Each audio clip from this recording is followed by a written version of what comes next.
Hi, everyone, and welcome back to another episode of No, I'm Obsessed with Brianna Stewart. Today, I am so excited to have my first guest. This guest is someone who I grew up, in my teen years, grew up watching on a little show on MTV called Faking It. Was the star of a romantic comedy GBF and guest starred on shows like United States of Terra, Heartstrings with Dolly Parton. He's a singer, songwriter, actor, lovely person, and was so excited to meet him. And I'm so grateful that he is my first guest. So without any further ado, we have Mr. Michael Willett. Brianna, you got me back in the closet for this interview.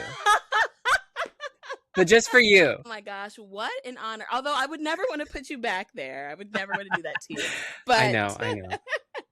That's what I love about you. I just want to start first with thank you so much for agreeing to do this. I feel like I kind of just threw it on you and you were just so open and willing to do it. And so it means so much to me. Absolutely. It's an honor. I haven't done an interview in a while and I thought this would be a perfect way to start back, and I love you. So of course, I'm happy to do it. Yay, that means so much. So I know how we met, but Yes. I would love to hear kind of your take on it. And then because I wonder if it's different from how I imagined it, because to me, I felt like I was all crazy sounding and maybe a little disjointed. And so I would love to hear your perspective on how we met. No, not at all. You weren't crazy at all. I've been teaching at a studio here in San Diego, and you are also working there. And you saw me, and I think we just you didn't mention it right away that you knew me from Faking It, and so we just kind of were friendly, and then you said you were a big fan, and you realized that I was on the show, and then from, I don't know, that was it, right? Yeah. And then from there we kikied, and yeah, no, I don't remember you acting weird or talking weird. It was so funny because, see, for me, the first time we met, I was coming to the studio to pick up a key, and you were talking to Jeff, and I was looking at you, and I was like, and maybe it wasn't super obvious on my face, but I was looking at you, and I was like, I know him from somewhere, but obviously, I'm new to California, so I don't know him, but I was Right. trying to put it together in my head. My memory's not great. So I was in my head, I know this guy, but I don't know him, but I know him. So I'm Right. trying to figure it out. And so I raced back to my car, after I pick up the key, and I'm just Googling. I'm he was on a TV show. And so then all of a sudden it popped in my head, and I was like, no. And so I Googled Faking It, and it was you. And immediately the first thing I did was I called my best friend who I watched the show with, and I was like, girl, you will never believe who I just met at work. And from there, I went to all my different group chats, and I was like, oh my gosh, you guys, Shane from Faking It, I met him today at work, and he was so nice. And from there, it was anytime we had an interaction, I was texting in my group chat. How cute. I felt such a fangirl. I was in my group chat, oh my gosh, you guys, I talked to Michael today. We had a conversation, and he was so nice. Oh my gosh, that is so cute. It feels like a lifetime ago, but I'm glad that there are people who watched it and liked it. I remember you saying that, and I laughed, and I was like, that's so crazy, because to me, me and all my friends watched it, and so I guess I just assumed everyone watched it. And I mean, it got 3 seasons, so I mean, it did. It did something. When you're on a show, you never know if you're going to get renewed for another season. And so I think I'm still kind of in this mindset of just ingrained in your head. Yeah, we got to make sure I don't know if we're getting enough views or, or whatever. I think that's still in me. So, but no, I'm so glad. It was such a fun show to be a part of. And it was like a dream come true at the time. I definitely want to spend a lot of time on Faking It. Okay. And so I definitely have some questions there. But I guess let's just kind of dig into your, well, not dig. I don't want you to feel like you have to bare your soul. Let's dig. Let's see what happens. Let's get into your background. So you were born and raised in Fresno, California. That is true. And I read an interview of yours, and you had said that you always wanted to perform, but you were kind of afraid of that part of yourself, the needed to be outgoing and talkative and things like that. Do you feel like, it was like outside factors that maybe had to do with you feeling afraid, or was it more of an internal thing? Maybe a little bit of both. Because generally I find that I am kind of a private person, Hmm. but I do think there was a lot of like homophobia involved with that too, that like it Yeah. felt unsafe to be myself. Like they're like, "Oh, just be yourself, be yourself." And I'm like, that could be dangerous in a Yeah. way, that especially in early interviews too. Um, because I started in TV and film when I was like 13. So Yes. I've been, and I was doing theater before that, like when I was around 10.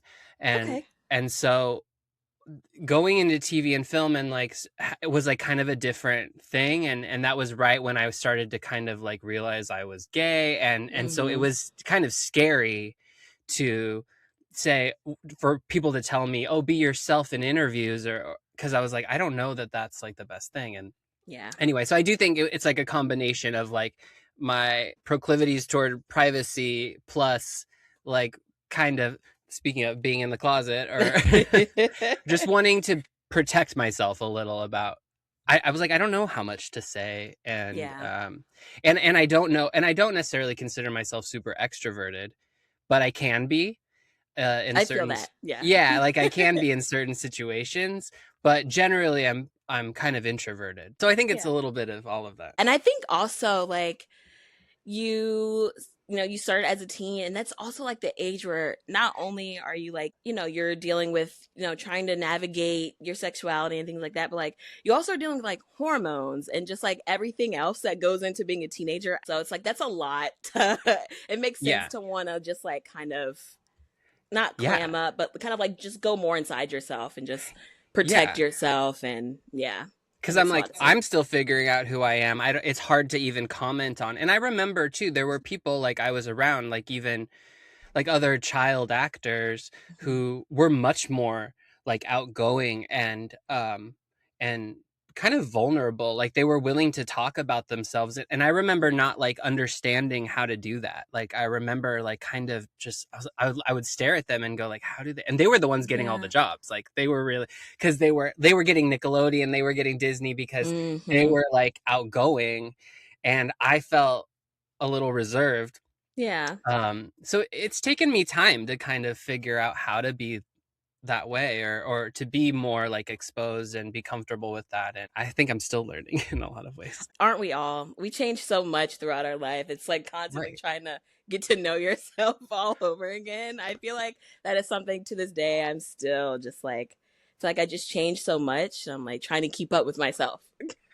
Truly. And I do relate. And that's even why I like the idea of your show. You said I'm obsessed with, because to me, like it's almost like this is what I'm obsessed with right now. And I feel Hmm. like I go through a lot of phases, like it's this Same. constant evolution. And so I'm obsessed with this right now. Let's see Hmm. what I'm obsessed with in a few minutes from now.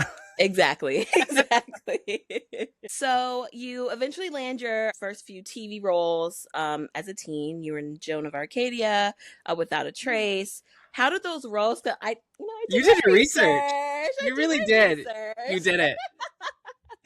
How did those roles come up, and how did you get past like the fear that came with acting? So I got an agent when I was 13, and I started going from Fresno to LA Hmm.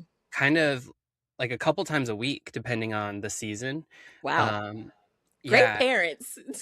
right? Well, see, this that was the thing, was like I didn't really like school, and I was having this other kind of life of Hmm. performing that was really taking off in a lot of Yeah. ways, like, and it was and I kind of felt like I felt more inclined to go and audition in LA. Yeah. And so my mom would kind of like take me to and fro. And I think on some level, she probably at one time wanted to be an actor too. Not Mm. that she was like pushing it on me, but she was supportive of it. Yeah. And so then she was willing to go. And that was some of my best memories, was going back and forth from Fresno to LA. And there were several auditions that I would go to. Um, you were asking about Joan of Arcadia, and Without a Trace was another one. Hmm. And yeah, I mean, I was going out for auditions all the time, and those were the ones that I just happened to get. And Okay. it was, interestingly enough, each of the characters were gay. And before I even kind of knew, like, that's, it was Wow. funny, like, and that was that thing, like, where like people were seeing something in me before I even knew it about me, Yeah. which is an interesting thing. But Yeah. I had a blast doing both of those characters. They were, Do, do you feel like those playing those roles kind of helped you kind of figure out your sexuality in a way, or do you feel like it was just at the time like I'm playing these roles and that's just kind of what I it think in is? some ways it made me feel it was sort of like a safe way to come out in a Yeah. way, because I it was on such a large scale that if it would be and people were so kind of at least in my small town, Hmm. they were kind of like, "Oh my god, you're on TV." That was more of a thing than me being gay. Yeah, the sexuality was like Yeah. second. That was like, Right. yeah, They're like, they "You're on weren't worried TV? about Oh that. my Yeah. god." Oh, and by the way, you're gay, I guess. Yeah. Yeah. And so it felt like a safe, in a weird way, a safe way to kind of slowly come out. Yeah. I think now that I'm looking back on it. You mentioned not really liking school and, going back and forth to do the auditions and stuff. When you landed those roles and then, eventually I'm assuming you did like go back to school throughout all of Oh that. yeah. Oh Um yeah. I just missed a lot of school. do you feel like starring on those shows like made school a little easier for you? Do you feel like, it was kind of like all eyes on you? How was that dynamic like going back to school after, starring in these TV shows? It was interesting, I think. I know that I remember some teachers really not being happy with it. And so that was, Really? yeah, yeah. Like it was like I'm missing a lot, and I Okay. don't know if that was affecting them in like, I Gotcha. don't know, in some ways. But I remember it just made life a little more tolerable. Like Yeah. because I really, I was doing what I loved, I was doing what Hmm. I enjoyed, and I felt like I was going on these adventures and having all these opportunities. But it was interesting, I didn't have a lot of ways to share it with people. Like it was almost like this thing that I was doing that people didn't really understand or know Understand. about until they eventually would see me on TV, and they're like, "Oh, that's what you've been doing." Yeah. Because I remember even I auditioned for the first High School Musical Oh, movie. wow. Yeah, and I was really excited about it, and I got to the very final callback. There were like several callbacks, Wow. so I remember seeing all the cast that was in it, and then I'd come back to school and I couldn't tell anyone. Like I wanted to. I was like so, because even though I didn't get it, like I was so excited just that I Yes. even was a Made part it of that it. far in the process. Yeah, I made it Yeah. that far, and like no one even knew about it at all. And then it would find it until it finally came out, and then everyone was like all about it or whatever. But it felt like this, like almost like secret part of my life that I didn't have a lot of ways to share, other than with people who were in theater, and they kind Yeah. of Could understood it. understand that Yeah, process. yeah. Yeah. I have to know, who were you up for in High School Musical? Ryan. Okay. And I think I Okay. was the only one who was actually in high school. Wow. I'm Maybe pretty that's probably why. I know there are a lot of like I don't know. Well, yeah, child labor laws, and I don't know what the filming schedule would have looked like, but maybe they felt like it was just easier to go with someone who was an adult and they didn't have to worry about. I do think I looked very young at the time. Mm, I was like 15, but I probably looked more like 13. And at the time too, this, I don't think I've ever talked about. So I'm white, but I'm also Filipino. And hmm. so and at the time they didn't know how to cast me whenever there was like a family member. They were like, "Are you Gotcha. Mexican? Are you Oh my What are gosh. you?" Like whenever there was a family, a brother, a sister, a father, they didn't know what to do with me. And so I just think I was kind of like young, and they didn't know how to pair me with someone, and Yeah. so it didn't work out. And I understand. I have no hard feelings about it at all. Yeah, But yes, I everything was, happens for a reason. Yeah. yeah, and I think that they chose the right people, Hmm. like ultimately. So after you did the roles in Without a Trace and Joan of Arcadia, you went on to I went back to watch the episode of Cougar Town where you were Glee Club Oh member my number gosh. 4. Don't blink. Don't blink, because I literally, you I wouldn't literally even was like, see me. wait, where is he? was like I know. trying to. I know. But hey, it's still a credit on IMDb, so Hey, that's what matters. that is right. And I still get paid for that one. So Oh, I'm okay with it. period. Yeah, and it was such like a tiny little part. Well, that was the thing, and that's just how I've always felt, is that like I actually never had any interest in being like famous. I just wanted to work. Like I Yeah. really, and I still do. Like I just like the process of Hmm. collaborating and acting with people, and when like a set is running properly, like it's like magical. That's exactly like I've never been on a TV or movie set, but even working at the Moonlight, seeing them work on like the Share show and like seeing it all come together, I literally just felt like goosebumps. It was like these are people who, are doing the thing they love. They're good at Yes. it. Everyone like respects everyone. Everyone's like good at their craft, and it's truly just like a wonderful thing to witness. So then after Cougar Town, you get your first recurring role on United States of Terra. And so I read that it was originally supposed to be a guest role. You were Lionel. I can't remember the other character, but you played his boyfriend. But Marshall. Marshall, there we go. Yeah. You're supposed to be just a guest star for a few episodes, and then I'm assuming like the reception was so good that they wanted to see more of you guys or more of you. Yes. Yeah. That's That was like a big deal for me. yeah. I got my SAG card from that show. I was actually a fan of the show before Oh, I that's even awesome. got. Yeah, so it was such an honor to be a part of it, truly. And I'm Hmm. Diablo Cody wrote it, and I was a big Diablo Cody fan. Hmm. And when I got on the show, I was only written for I think 2 episodes. And then I guess they liked the way my character was interacting with Marshall, Hmm. Keir Gilchrist's character, Yeah. that they were like they just kept writing me in. Cut to 2 seasons later, like I got to do 2 full seasons basically Hmm. and have a death. Oh, sorry, spoiler Yeah. alert. Too late. Sorry. I Sorry guys. mean, it's been about a decade and some Okay, change. If thank they you. It's were been out a while. Okay, good. So, yeah, and I even got a death, which as an actor, you're like, you've made it if you get to die. I you know? didn't know that was like a thing. That's Well, maybe it's so just my thing, but like, I'm like, you're worth it if you get a death. Like, that's a big that's deal. so funny.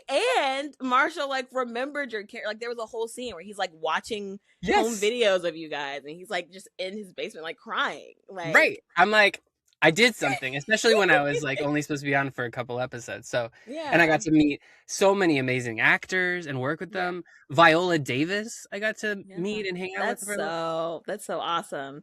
Yeah. And so, what is that like going from guest roles and stuff like that to becoming a recurring character? This is like your first recurring role where someone can say he was on 16 episodes or this many episodes. What do you feel like that did for you as a young actor, and like how you wanted to pursue your career moving forward from there? It was huge. Like it was truly it was like everything I had set out to do as like a little kid. I was like this is what I wanted and I was always really obsessed at the time. I was Yeah. always trying to get on an HBO show or a Showtime show. And I got really close a couple times for HBO Hmm. and then I booked the Showtime one. It was like everything I had wanted. Just working with like really big time actors and to be taken seriously. I do Yeah. wish I like somebody had said to me like a long time ago, like I don't know if it was like an agent or somebody, but they were like saying like don't be a fan of the people you're working with, like like be cool, Gotcha. take it seriously. And I Yeah. kind of wish I hadn't done that a little bit. Really? Yeah, because I think I That's so kind of like cut myself off from like having a little bit of fun and also telling yeah. my heroes that they were my heroes. Yeah. And so I wish I would have done that, but I was too busy trying to be like a peer or to appear as a peer. That makes me feel kind of sad that you weren't able to like talk to these people in a way that like you almost had to like shut yourself off in a certain way because you don't want to Right. appear like fangirlish or anything like Right. that. I Or think unprofessional or something. yeah, or Yeah. anything like that. I feel like especially now with social media, you see so many other like celebrities like freak out over each other. I feel Yeah. like and maybe it was a different time then, and so things that are more acceptable now weren't then, and so maybe it's a case of that. But oh, I I wish yeah, you could have. I don't know. Because I see Ariana Grande like, and she's such a fan girl of all of these people that she ends up working with or Yeah. meeting, and like I wish I had been more like that. I wish Yeah. I had shared that part of myself. But either way, I got to interact with them, uh Yeah. and it was a pleasure. Oh my god. So after United States of Terra, you had your guest role on Blue Mountain State, Hmm. as the coach's estranged son. I remember that for the audition, the way they had written the character was like totally different than me. Mm-hmm. Like they had like these, they were like Chris Farley, Jack Black, and Oh. and and I was like, I'll go in, whatever, no big deal. Like, let's see what happens. And then I got there, and like everyone in LA was there. Like it felt Oh, like everyone, like they didn't know what they wanted for the role, and gotcha. and They're then just and throwing something to see what sticks in a way. yeah, and so they were just kind of like, let's just see who comes in, Yeah. and I remember because of that, I was waiting like a long time, like I had to refill my parking meter Oh, to, because I was there for so long, and that yeah. when I finally got into the room, I was pretty like angry. I was kind of mad that I had been there for so long, and so I kind of Rightfully like, so. I feel like, and I yeah. right, thank you. But I kind of like channeled that into the character and into the scene, Mm. and then I booked it like, and I felt like it was because there was like Wow. a bit of, because the character's The angry, like edge. Yeah. He's like yeah, an like I was edgy, kind of angry guy. edgy. Yeah, yeah, yeah, Yeah. yeah. And they were like, great. And so, and then I and then Whole we time you're mad at them. Like, yeah, and then I'm like, oh well, thank you.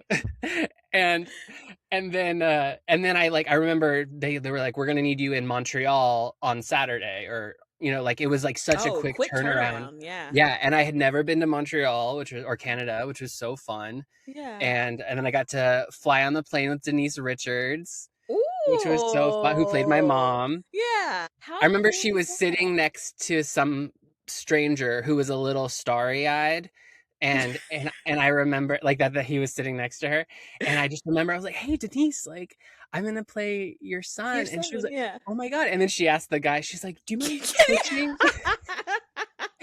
And then the That whole was time, smooth. That was yeah, smooth thank of you, thank her. you. Both Yeah, of oh, I'm you. her, yeah, totally. Yeah, both of you, honestly. I could feel it out. Like that was the correct move at Yeah, that. very observant. Thank you. There was some funny stories on that one, but I that was a very interesting one, but it was so fun. After Blue Mountain State, you land the role of Tanner in Yeah, GBS. that was a fun one. There was a big period where I don't think I was doing much in between those jobs. Like even when you Mhm. said you were like after Blue Mountain State, I was like, what was after that? Because there was a bit of time where I hadn't booked much, and then there were several like readings or Mhm. workshops for GBF before it got produced, and I was a part of those readings. I played Tanner, and because the writer George Northy, he saw me in United States of Terra and thought, I think that kid could be nice. like Yeah. like his character is kind of mean or kind of bitchy or snarky on Yeah. United States of Terror, but I think he could be like kind of a nice, Tanner. And so I had done several readings of it before we actually filmed it, and not knowing actually if I was going to be the role, but kind of hoping that I was. And then when I finally got it, I felt so connected to the character by that point. I Mhm. was like, I feel like I'm the right person for this, and so I got to Yeah. do it, which was really fun. Did it feel like still a shock when you officially landed it? It was actually kind of a shock because I had while I had done the multiple readings of it as Mhm. Tanner, they were still auditioning people, and I had to go in and Yeah. audition with other guys, and they were Yeah. pairing us up and seeing like who had the best chemistry, and so I didn't know. And Yeah. and while I had become friendly with Darren Stein, the director, I wasn't sure, and I don't always feel like I do great in auditions. I feel like I do better on set, and which Yeah, is, I'm which is like, tough. it's It's just like a little too annoying. late then. Yeah, it's kind of too, yeah, exactly. So, but I felt like I had done pretty good in the Yeah. audition, but when they finally gave me the call that I got it, I was surprised. I was still surprised, And but it I was love exciting. that you were co-stars with another MTV star. Like at the time, Yes. Faking It hadn't started, but or at least hadn't aired. You hadn't started filming that yet, right? No, Okay. Yeah. there was no even inkling of that yet. Okay. Yeah, Yeah. so Molly But Molly. Tarlov, Yeah. Sadie from Awkward. Awkward was Yes. another MTV show that I loved. MTV, I really feel like their scripted shows were underrated. And it's funny because I know a lot of people who watch them, but I still feel like they were severely underrated. Like Thank you. I feel I like it was agree. one of those, like MTV had, there was Teen Wolf, there was Awkward, there was Faking It, there was, I know they did like the Scream series, which didn't do super well. But regardless, I feel like as a teenager, we had like, teen dramas, like there was like Pretty Little Liars and like there Right. was, like Vampire Diaries and stuff like that. But I feel like MTV scripted shows were like shows that kind of made you feel like maybe you were a little older than you really were. like some of Yeah. these themes are a little mature, but they're not like grossly inappropriate for like teenagers. And Right. so it felt like it was like a nice medium. And so I will ride to the death for MTV scripted shows. They are Good. a large part of my teenage years. I appreciate that. Thank you, Brianna. Of That makes me course. happy.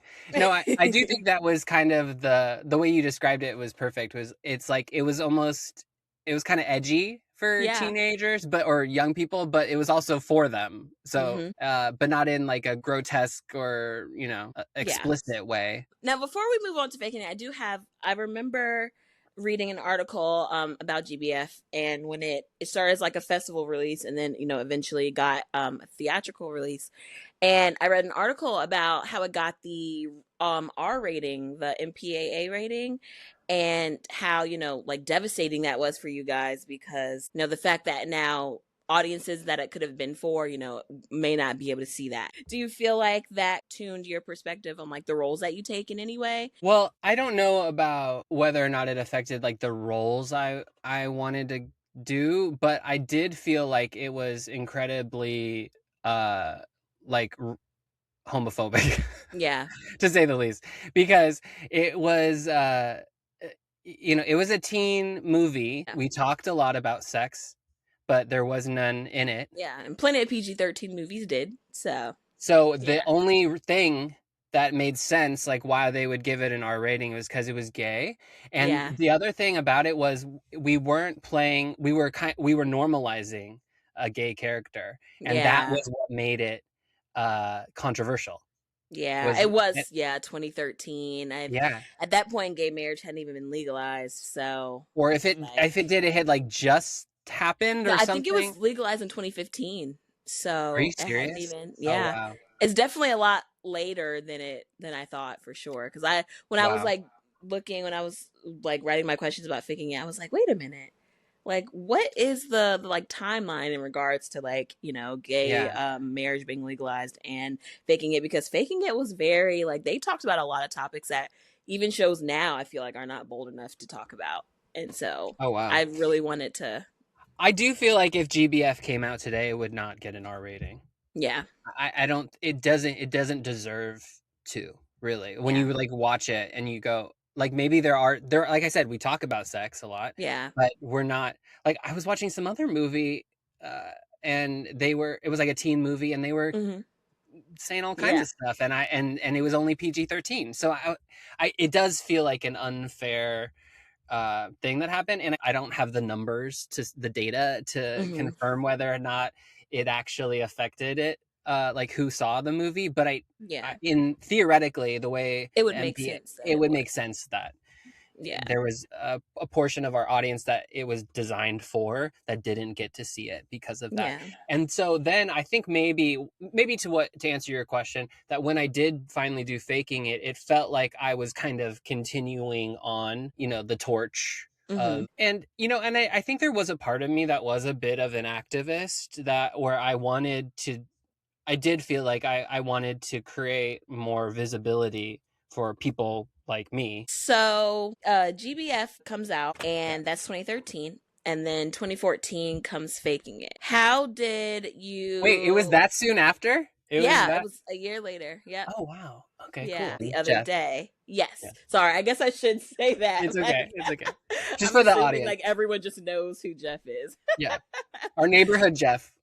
I just kind of wanted to get a feel for like where your memory is on the show because I I'm feel excited. pretty I'm young. actually excited for if you're gonna like. I'm excited to hear because I don't know what I did. This you had GBF, which is your first role as like a main star of a movie. Then comes Shane Harvey and Faking It, which is your first main character role of a series. What was it like going from being like a guest star to a recurring star to now a main character of a TV show on a pretty major network? How did that feel? At first it was like amazing. It was because I when I was 13 I had just done a lot of I did a commercial and I did co-star gigs and guest star roles, but I had always dreamed of being a series regular, Mm-hmm. and it was different because when you are a series regular, you are like responsible for more. And when people come on the show to guest star, to co-star, like you're like kind of the host and you're setting Yeah. the tone for everyone who comes on board, Yeah, I'm but so what sorry to cut you off. no, That go just ahead. reminds me of this tweet, and it's like, fucked around and became important at my job, and now like they want a lot from me. Like Oh my god, that's yeah. exactly what that reminds me of.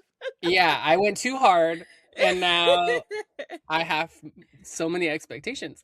Yeah, Yeah, and yeah, it was way more responsibility. But it was it was also a blessing. yeah, It was a gift.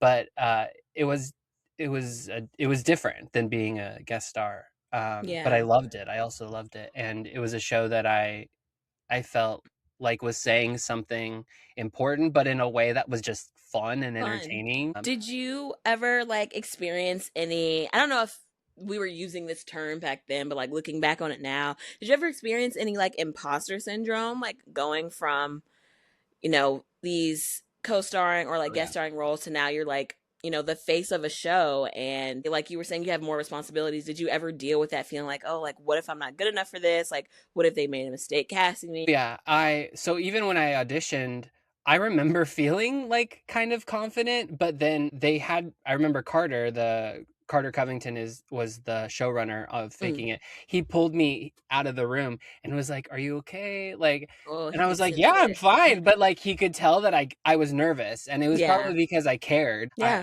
I just cared and I wanted it, and I wanted to do well. Um and then so they called me back in and he's like, everyone's rooting for you, by the way, like we're all rooting. I was like, okay. I Oh, was like, that thank you. And I that's think I did a sweet. little bit better, but like Yeah. I said, I'm not great in auditions, but I think they could tell that I kind of got the character and I was kind of Hmm. bringing something different, because I remember, like in my mind at least, the character was gay, but he was the most popular, and so I felt like he had to be really good at code switching, which wasn't a term I Mm. was familiar with at the time, but I realize now like Yeah. that's what I was doing. And so he was kind of like playing to multiple audiences simultaneously, and I Yeah. feel I like to think that that was kind of why I got it, but I don't know. And I didn't even and think about it that way. Yeah. like when like he can hang with the frat guys, Yeah. and Uh-huh. like that's not a big, but then he can also be with the girls, The and like girls. Yep. he's like has all these different communities that he's friends with Hmm. essentially, and kind of can hang, like he can hang in any group, any situation. Yep. And the character was maybe more confident than I was, even though I wanted to be like Shane. Yeah. That I remember, I think it was around season 2, I started to play the character differently, probably because of like imposter syndrome or something. And I started to feel like I didn't know how, like, to play it at all. And I again had another conversation with Carter, and he was like, just be free. Like he was like, just be Yeah. free, like, and be you. And that was after that point, like you would think that by season 2 I would know how to play You the like I know like character, the back of my hand. Yeah, type but of I thing. didn't. But I was like still like trying to figure it out, I guess, or mhm. maybe I was just second guessing. I feel like it kind of makes sense too. like on one hand, you would think that, after playing the character for a season that you would, kind of know them front and back. But then I think on the other hand, it also does kind of make sense that maybe season 2, like the next season, you were still like trying to figure it out, because I feel like, and correct me if I'm wrong, but I feel like there's like a multitude of things that go into it between, different storylines with different seasons. Like I feel like looking at season 1 and season 2, we got deeper into Shane's kind of like personality. We saw that he wasn't just this like larger than life party guy. Like he struggled with things. Like he struggled with like control, like with the Duke storyline. Do you remember Duke and how like Yes. he outed Duke? And so like we see that he kind of like struggles with certain things, like the control of it all, the monogamy of it all, like dealing with coming to terms with, okay, maybe I do like this person enough to like want to commit. So he's dealing with his own things. So I feel like it makes sense that, maybe he's played differently because you're now exploring different parts of him that were not being explored in the first season. So it's kind of like trying to tackle, okay, how do I maintain Shane but still also like dig deeper into this character? Right. Like how much is he changing? Yeah. Because you want him to have or you want your character to have an arc, especially Mhm. over many episodes, but Mhm. how much changes Exactly. and how much stays the same. Yeah. Well, I remember, I mean, it's no fun to watch pretty people make good decisions. So Yeah. I always liked when he would do the wrong thing Mhm. because I Has just, some layers, some complexity to him. yeah, it's just more interesting, and I think and human, there's Yeah. humanity in that. We don't always make the right decisions even though we Mhm. want to. And so as an actor, I do think the more he made the wrong decisions, Yeah, the the more more I interesting. had to play, honestly, Yeah. which was more Yeah. fun too. I really love the point that you bring up about like humans are complex. I feel like, and this is like on a complete side note, one thing Yeah.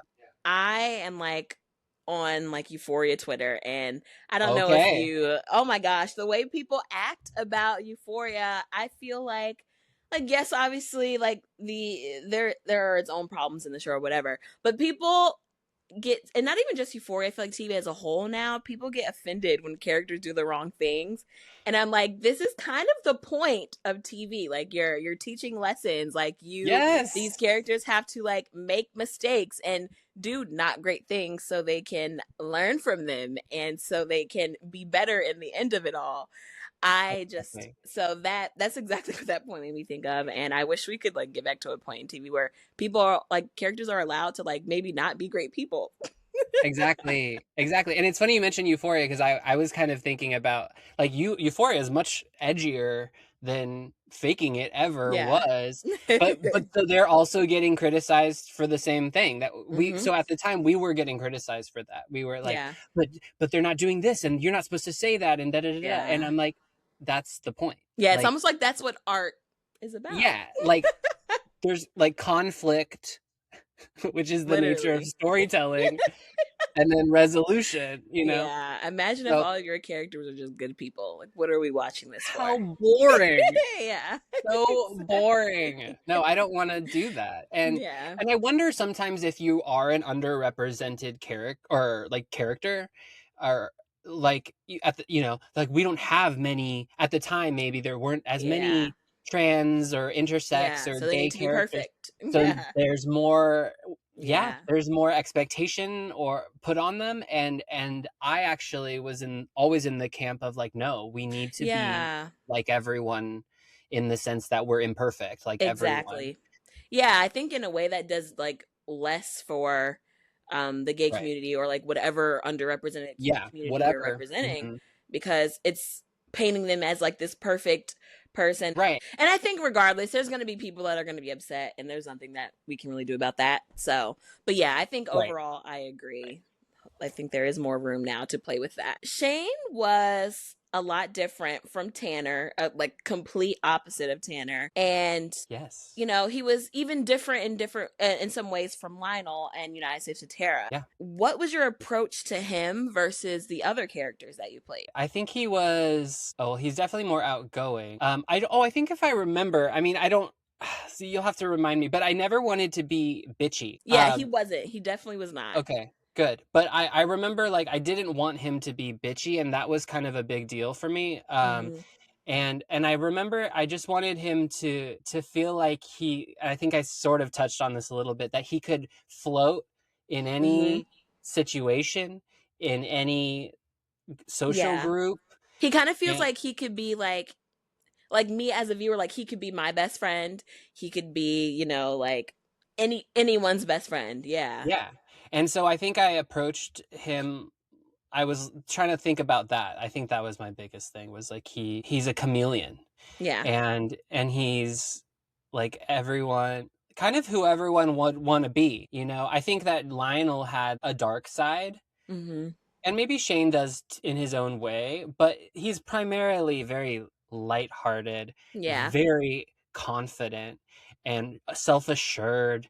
And so I think that was like the thrust of who I was kind of wanting him to be. Do you feel like playing Shane took anything away from that character that you were now able to like implement in your real life? Oh, absolutely. I would love to be Shane. I feel like he has a great life.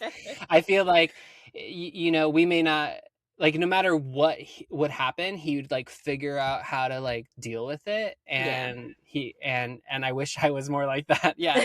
Like very resilient. And you know, it's true that like each character you kind of learn something about yourself. I definitely learned a lot about the trans experience Yeah. and intersex people. And so Mm-hmm. we were even working with experts, Oh and wow, I love so that. I got a real education, truly, in a way that I wish it was for everyone. When we found out Lauren was intersex, I can vividly remember like that was kind of like that was the first time I'd ever like watched a TV show that had used the proper terminology and had like Yes. really touched on the topic and didn't make it like we saw Lauren struggle with like figuring out how to tell people and like dealing with that. But to like see it not be this thing where it made her less of a character or made her less of a person. Like it was this thing was like, okay, like so you are, and like everyone like kind of moved on about their day. And I feel Yeah. like that along with just like other storylines made it like so much easier for me in my real life to like have conversations about stuff like that. Anything else, I just feel like it just made it so much easier if the art that I was consuming, the media that I was consuming, like made it such a casual thing. It made it such a casual thing in my own life. And so Yes. I really appreciate faking it for things like that. Like there was even a storyline where Karma's parents were polyamorous. And I Yeah. was Oh, I like, forgot about that. yo, That's like true. this show is just like really, going all in the best ways. Like, and it doesn't feel like they were just like throwing things at the wall. Like, okay, well, we touched on this, let's touch on this. And it felt like, these were real storylines that, were weaved into the story and the world of faking it. Cause I feel like like you can Yeah. kind of tell when, certain things are happening because, or like for the shock factor, or because, you're just like, let's just throw this in and see what we can do with it. Like it felt like these were like things that had been like, crafted. No, 100%. Because even so, Bailey DeYoung played the Lauren, character of yeah. Lauren, who was intersex, and we didn't know. Actually, they kept that a secret from us Wow. until the episode, I believe, that she came out. Bailey knew, Okay. and Carter, the showrunner, knew Mm-hmm. that that was something they were going to do, but it was like a secret. It was cool, and it felt like Yeah. we were doing something that was important, but also in a way that felt relatable, or like you said, something you could talk about more openly, and not feel like Yeah. you know, like it's taboo or something, And I you feel know? like, the comedic layer, it makes it more digestible for all Yes. audiences. I feel like when it's like this really heavy and like super dramatic like storyline, Right. it's like kind of like plagued with like trauma and sadness. It's Yes. like it's and not to say that we should steer away from uncomfortable conversations because we shouldn't, Sure. but at a time like that, it was 2014, like we weren't having the conversations that we're having now. I feel like that was the perfect way to go about it.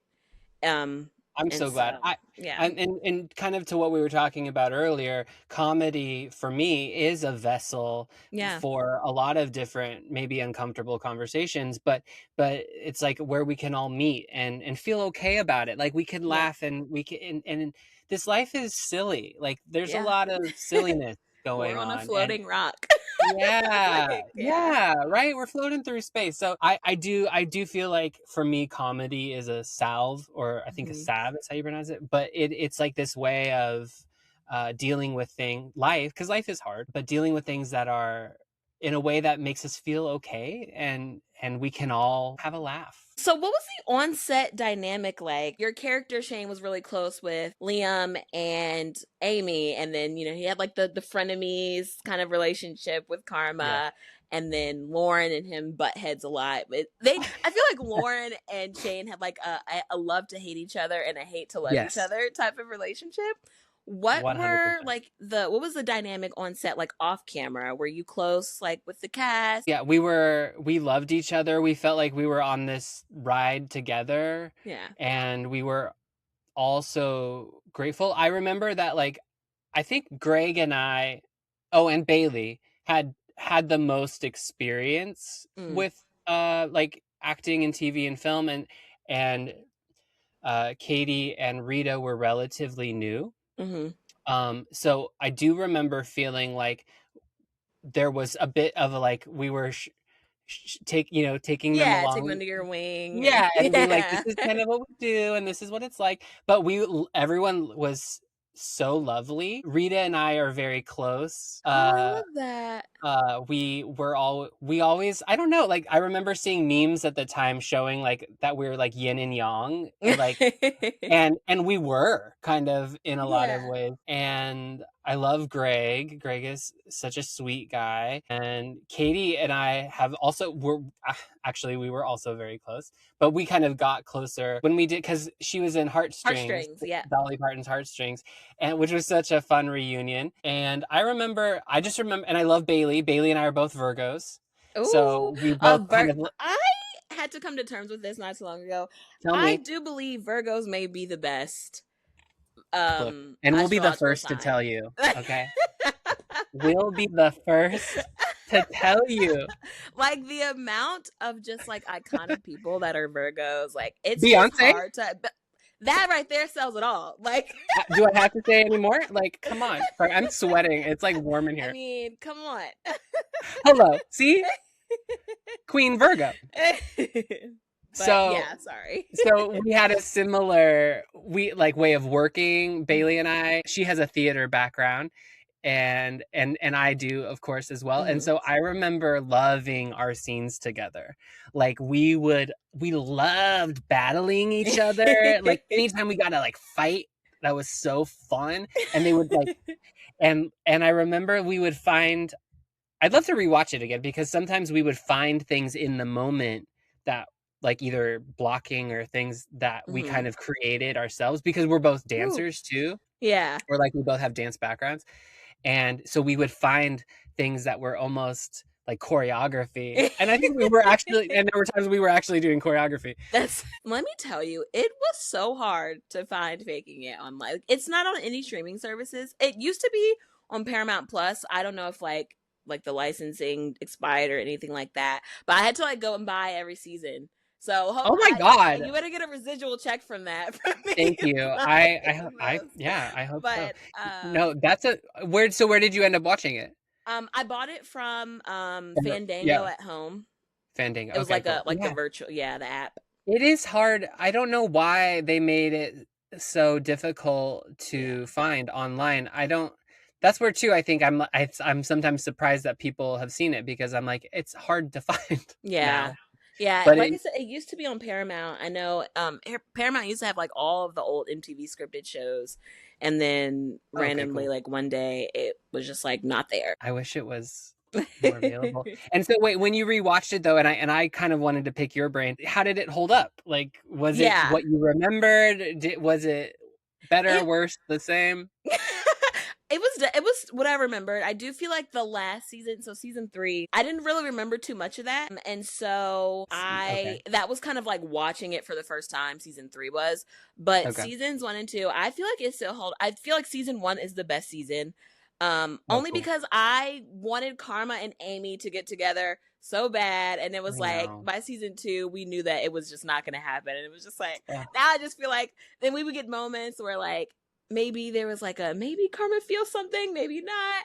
And so I feel like we were like kind of getting like, it was like this back and forth, like this push and pull thing. And so that was like frustrating.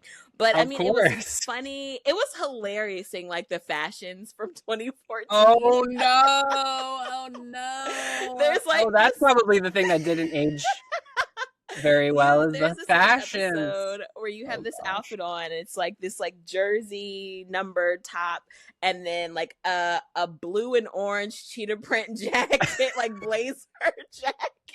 Oh gosh. I was like, Look. this is the most 2014 outfit that Ah! ever Right? existed. Like Oh all my the god. prints and the Well, a the lot the of prints. I graphics remember. and Oh yeah. Yeah, and I remember yeah. a lot of the wardrobe, which I talked about with the costumer. I mean, depending on what season, it kind of changed, but Mhm. they that a lot of the wardrobe was stuff you could find at the mall. Yeah. Like it was, Give me it like Rue was 21, Charlotte right. Russe. Yes, Zara, Yeah. H&M, like it was, which I kind of thought was fun because he Yeah. was like a real person. Like Hmm. he wasn't wearing like designer Yeah. stuff. He was like the kids who watched it could then go to Go the get the mall outfit. and get that outfit. Like I love only that. on a few occasions was there ever something that like they custom made for me, Hmm. which I did love, Yeah. but yeah, I kind of liked that Yeah. it was sort of relatable. But yeah, I'm sure it's not great, especially by today's standards. It feels like campy now watching it. Very Okay, campy. cute. In the most fun way. Like there are like jokes that were very 2014, but still get a laugh out of you. Okay. And I kind of love when a show feels like dated, but still is like it was a good dated. Like it feels Yeah. like I feel like I'm being transported back to my teenage years, and I feel like Right. that's amazing. Like Right. I It's love like a that. time capsule. Like even when Yeah. you go to watch Clueless, I Mm-hmm. mean, granted, people would love to dress Yeah. in the Yeah. clothes that they wear in Clueless. But even then, when you watch it, you're like, this is a time capsule, like of the moment that was Exactly. that movie, Mm-hmm. or that project. So Yeah. yeah, I think it's fun. It's still fun. I would be interested though to see it and be like, oh no, what was I wearing? Do What you did I do? ever I feel like I hear people who act or like do any type of like whether it's like a singer and they do like music videos or anything like that. A lot of people like kind of hate watching themselves on screen. Are you one of those people or do you love it? I'm probably in the camp of I don't like it. Yeah. Okay. I usually what will happen is like at the time I kind of have to watch it for one Hmm. reason or another. Like I remember I've watched GBF so many times because like I went to so many different premieres, and Gotcha. it was fun to see like each audience reacting Hmm. to it, especially because like with TV and film, there's no audience until they're literally sitting in the Yeah. movie theater. Whereas like with live theater, you're getting like an instant reaction, and you Hmm. kind of gauge like what they thought of it or what they felt of it. And so it was fun to watch that movie a bunch, but then after that, I could not watch it again. Like it was just like, and I haven't watched it since, and Yeah. I haven't, and I haven't watched Faking It since. I haven't. No, I guess I don't watch my stuff very much. And also, I think my experience of it is sort of more dominant in my mind The than actual like show what the itself. audience is seeing. Yeah, Yeah. and so it's hard for me to totally like That makes sense. It's like see you what were the in the audience is kitchen while it seeing. was made, so it's Right. like when chefs Yes. don't always enjoy their cooking as much as whoever else is Right. eating it. Yeah. Yes. Or Yeah, like yeah, yeah. It's hard for me to yeah. zoom out far enough to be like, Mhm. "Oh, this is how the audience is taking it in." Like I'm like, Yeah. "Oh, that was the day that like I had a headache or Yeah. like That makes or sense for sure. whatever." Faking It debuted at a time when MTV was like really leaning into scripted series and was like seeing success with it. You know, Awkward was out at that time, Teen Wolf was out, and Teen Wolf was that was 2014. Teen Wolf was kind of like at the height of its Mhm. popularity, Oh like yeah. going to Comic-Con, stuff like that. Did it ever feel like you guys were in the shared MTV scripted universe, or was it kind of like the separate shows were in like their own bubbles and like maybe during like press you guys would kind of like see each other, or did you guys ever spend time together or anything like that? Well, Molly and I hung out, but who was on Awkward. Hmm. We were kind of like the redheaded stepchild. Like that's what it Ah, kind of felt like. We were the new wow. kids. I remember feeling there it was a little bit of a difference, but everyone was always very friendly. Everyone was Hmm. always very friendly. But I just remember there was a feeling of like you're not on the same level as us. And so we never got to really fully feel, at least I remember feeling that way. Like Yeah. we weren't quite in the group always, we were Yeah. always having to kind of like prove ourselves or, but everyone was still very friendly. I actually did get to work with Bo Murchoff as well, on Hmm. an indie film, Oh, okay. um, by what was the name of it? It had changed names a couple of times, but it was sort of like a horror movie, and actually Bailey was on that as well, Bailey DeYoung, Oh, okay. I and don't think I've heard of this. What it's is? Do you called. know what it's It called? was on Lifetime, Okay. and but it was like a horror movie. It was called Murder Pact, I believe, Okay. I'm gonna have and to look Bo this up. Murchoff was on it, and Bo and I got really close on when we were filming that, and Hmm. he's so fun and so nice. So there were people for sure that like who embraced us and were very friendly, and Yeah. but there was always this feeling that like we weren't quite on their level, Yeah. and maybe they were right. I don't know. Well, in my world, all three shows were great. So, Thank you, and Brianna. that's Thank what counts you. to me. Thank you. Yeah, I remember like I know that Teen Wolf was Hmm. super popular. Yeah, Like that Teen Wolf everyone was another loved one that of my show. MTV Yeah. shows that I'm actually Yeah. going to a convention next month in Anaheim to Oh, meet cool. Tyler Posey, Scott Oh, McCall great. from the show, and Tyler Hecklin, who played Derek on Teen Yes. Wolf. Oh, very So, cool. like I said, MTV scripted series, those are, Hey. I'm going to make my Yeah. kids watch Don't those shows. yes. Don't sleep on MTV scripted series, okay? You said that there was kind of like this, maybe like feeling like the redheaded stepchild, you had to prove yourself. Do you feel like any of Yeah. that ever came from, and don't answer this if you don't want to, but do you ever feel like any of that came from like the network too? Or do they ever make you guys feel like, oh, you need to, make sure you're on the same kind of level as these other shows? Or was it just a thing that you guys kind of internalized yourself? Maybe. Yeah. I don't know. It's hard to say. I don't think they were ever MTV ever made us feel that way necessarily, Hmm. but there was always this feeling of like we had something to prove, Yeah. and that if we didn't, we might get canceled. We Gotcha. might not come back for another season. Whereas Awkward and Teen Wolf had been on for Yeah. a long time. Like they were staying strong for Hmm. so long. Like that, and I don't know that we have in terms they were always talking about ratings a lot, and I don't know that our ratings were ever as good as some of those shows.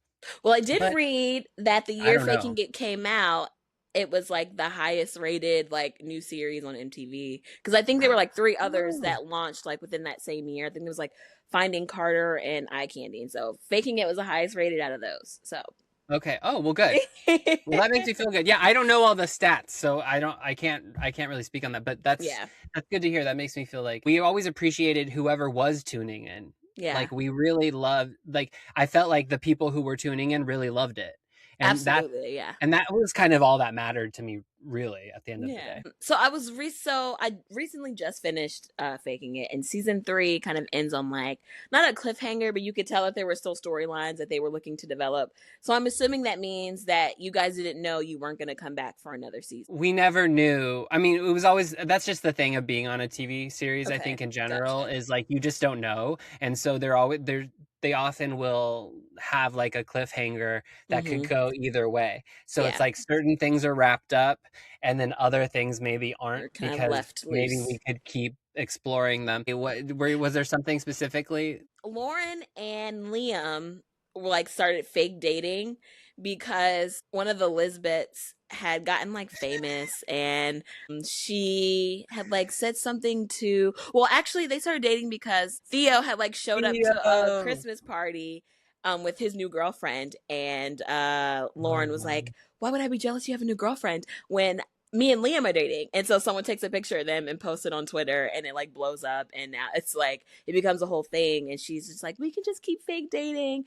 And Liam's like, no, I don't wanna do this. I'm not good at lying. And then he overhears Elizabeth saying, wow, I can't believe he would date a girl like you, because she's intersex. right. And then he overhears that, and he's like, okay, well, we can keep dating until, Lisbeth leaves, since she's, acting like that or whatever. And so it ends with they're at a New Year's party, and the countdown happens, and they kiss, and they both like pull away from the kiss, and they're like, wait a minute, like there could be something here. And then so that's Hey. how their storyline goes. And then Karma and the guy that Amy had been kind of seeing on and off, Felix, they kissed. And so they were like clearly like gonna try and develop that storyline there, and then maybe they were gonna explore Liam and Lauren, and then Shane was dating Noah. Noah. I'm trying to remember who what is his name in real life. Elliot James. Fletcher. Okay, so I Okay. don't know where I got Trevor, but I remember I he don't was on know. quite a few shows that I was like watching around that time. Oh Um, yeah, he was, so our show was the first show he had ever been on. really, Yes, he did oh, I great. love that. Elliot did an amazing audition, and I got to read with him. There were several people who came in. And they asked who I connected with, and I said Hmm. Elliot, and Oh, I I thought love he was that. great. And then from that, he booked several shows, and I've always been so proud of him for doing Yeah. that. I think it's so cool that you kind of got to like have a role, like a say in who your character is A paired with. small I say, like but that. yeah, I did. Yeah. I think I had a say, and because and especially when you are doing a show for a while, you become kind of like I don't know, guardian Mm. of the character, and every time you're getting a new director or someone new comes on the Yeah. show, You like kind of you like usher in, then or yeah, I I got get to you. shape it a little bit, Hmm. because even the character, they started writing it around me and, like, what my Oh, interests are, and, like, the whole MMA thing was something that I was obsessed with that's at the time, to bring it all back. cool. Yeah, I was I was obsessed with actually gonna MMA. ask if you influenced any storylines, so that's cool Yeah, that you. That's really cool. I love that. I yeah, think so that there were makes it easier to a play couple to as things. well. I would What was that? assume. I feel like I would assume that makes it kind of easier to play to, like, with the character as well, like when it's something you already have interest in. Yeah, I think in general, like a lot of shows, like you'll see where the actors maybe like season 2, season 3, they become producers Mm, because they really get the show, yeah. and they want it to do well, and then they have some ideas about their character or whatever, and so you do kind of start, or even like you have an actor and like maybe the first season it worked on paper, but now season 2, season 3, you need to take it in a new, or you need to expand on it, and so they end up writing for the actor specifically. And so we would go in for meetings, and they would kind of talk to us and be like, do you have any special skills, do you have any interests, or Cool. what's your relationship like with your friends and family, or whatever it Yeah. is, and then they kind of like they're inspired by that and kind of craft it around you, which I always love stuff like that. So to close out the faking it of it all, Yes. faking it, like I said, was they were having like a lot of conversations that even now a lot of shows like don't touch. Lauren being intersex, Karma's parents being polyamorous, but they explored bisexuality in men. And so what did it mean to you then to be part of a show with representation at the forefront like that? And over a decade later, what do you feel like it means to you now? That's interesting. At the time, it's that thing of like, as an actor, you're like, I just want to work. But I did have a part of me that was like very much an activist, and so when this project came along, I was so happy that it kind of married those two things for me, where it was a job, I got to Yeah. work, but also it was in line with my beliefs, which was like huge and Yeah. such a gift. Like that's a rarity, honestly. So I was so grateful to be a part of it, and I still am. I like having situations like this where I can recollect it, because Yeah. I sometimes forget like that I even did it, Yeah. or that it meant something to someone. And so it means a lot to me to know that it wasn't a dream. It It was was real, real. It it was happened, real. Yeah. and it made hopefully some strides forward. Yeah. That's all anyone can really ask for, I think. Yeah. That's beautiful. I love that so much. And like I said, I will be making my kids watch MTV scripted show. So it Good. will live on in Good. Thank in this you. bloodline. Beautiful. Oh, I'm so glad. So here we are 10 years after faking it. You've worked with Dolly Parton, you've released your own music. Where are you now in your career? Like, how would you describe your career now? Well, after the pandemic, things really changed for me, but I have been doing a lot of writing and less TV, film, and more theater. I've gone to Hmm. my roots. I've written a musical, which this is Wow. the first kind of thing that I've mentioned that. Um, Oh, I'm honored. I have written a musical, and I'm hoping to get it produced. It's a bit of like coming out of the limelight a little bit, and being more behind the scenes, because one of the things I always felt like was, while I love acting, it's kind of a small canvas Mm-hmm. to paint on.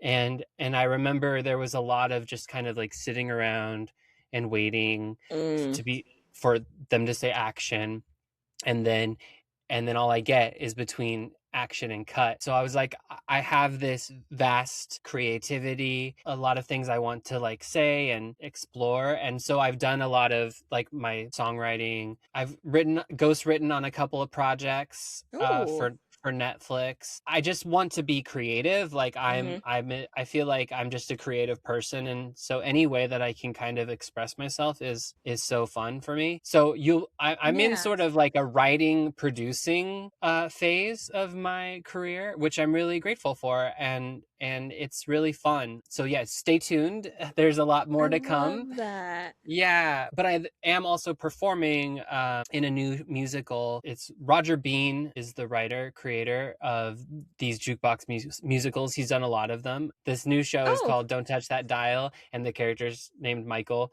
And what I love about it is it's like TV film in that I get to help create the character. I just love Yeah. creating and collaborating, and so it's nice to be able to do that again. I haven't performed in like 5 years, maybe more. I love when, actors start to find their way into, writing and producing because and this is not meant to like diminish acting at all because acting is a Oh yeah. very, very serious craft, but I almost feel like acting is like the tip of the iceberg. Like Mm, there's like you were saying, there's so much more you can do with writing and right. producing. You can tell these stories that maybe other people are afraid to tell, Right. or you can give your perspective on what these stories mean to you or your interpretation of them. And so I do feel like, writing is kind of like taking your artistry and like taking it to another level. And Yeah. so I think that's so cool, and Thank I you. am so excited to see what is next for you even more from here, and Thank I'm you. so grateful to have met you. I'm so grateful um to have met you. so I just want to close out. I think this is a fun little way to kind of end things off. If I can find the card. I love your cards, by the way. Thank you. You know what's funny? When I got these cards made, I was like, well, let me tell you. So I had it in my head when I like officially decided that I was going to do this podcast. I was like, you know what? I'm going to do this podcast, and I don't know how, but I'm going to convince Michael to come onto my podcast. And when I got these cards made, I was like, I'm going to use this as a form of manifestation. Like, if I have these cards, there's no way, like, I'm not going to be able to use them. Like, I'm going to use them with Michael. You totally manifested this. I'm so glad you did it. Me too. And I'm so glad you said yes. This is like a Okay. faking it speed round Okay. kind of questions. It's not like a quiz or anything. It's just like taking Okay. scenarios from the show and like asking you questions about them. Okay. Speed Okay, you round. ready? I'll do my best. Yeah. All right. On the first episode, Karma pretended to be blind to be popular. Obviously, Karma and Amy also pretended to be lesbians. What's the craziest thing you've ever done for popularity or attention? Oh my gosh. The craziest thing?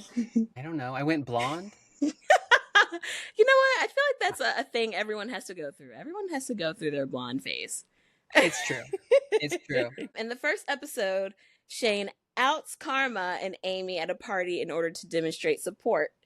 Have you ever accidentally shared a friend's secret while trying to be supportive? I don't think so, but I've often said the wrong thing before and like backpedaled, like tried to like bring. I mean, I'm just Damage kidding. control. Yeah, no, that wasn't. That actually didn't. I don't think so. Fortunately, I'm pretty good at keeping a secret if I'm supposed to keep it. I think I'd have to check. Shane often gave Amy terrible advice and aided in her delusions quite a bit. What's the worst piece of advice you've ever given someone? So I am absolutely the friend to call if you are at work and you don't want to work. I will be the one to tell you, ew, don't do it. Just call out Ugh, like the no little one devil on the no shoulder. one wants to work. Like, yeah, no wonder you don't want to. It sucks. Like that I'm absolutely like the enabler when it in a good way, like in a healthy way, Yeah. where if you like, I'm just supportive, you know? Anything you want, I'm here to support you. Yeah. Exactly. Yeah.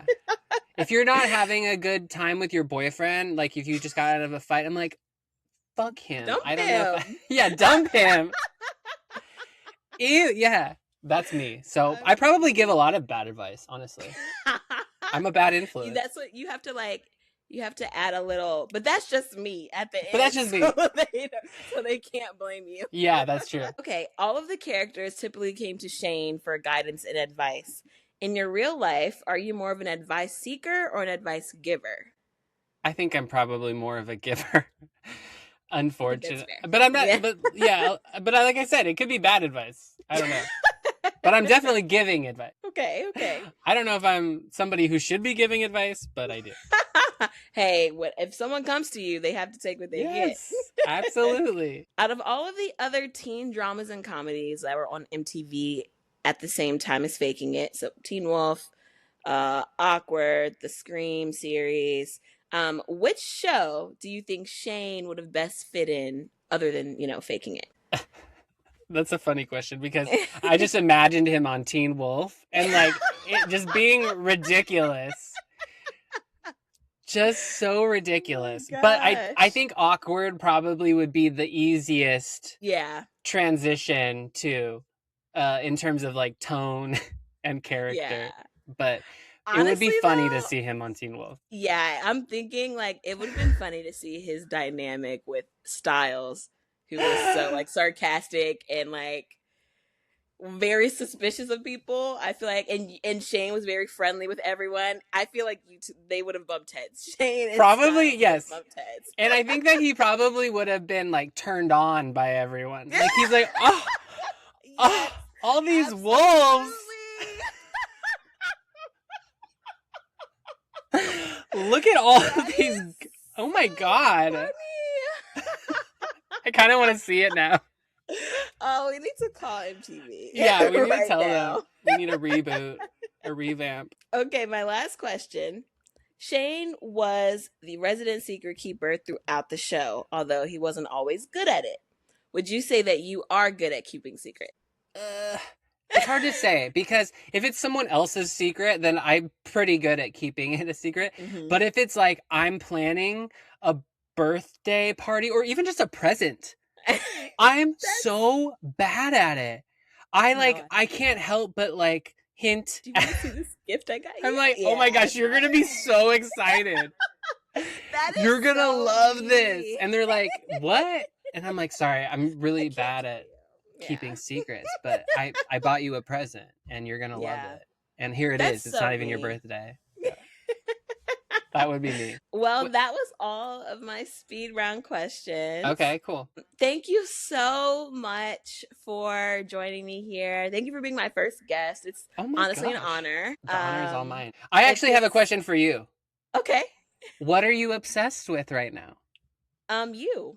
Oh, go on. I'm obsessed with you.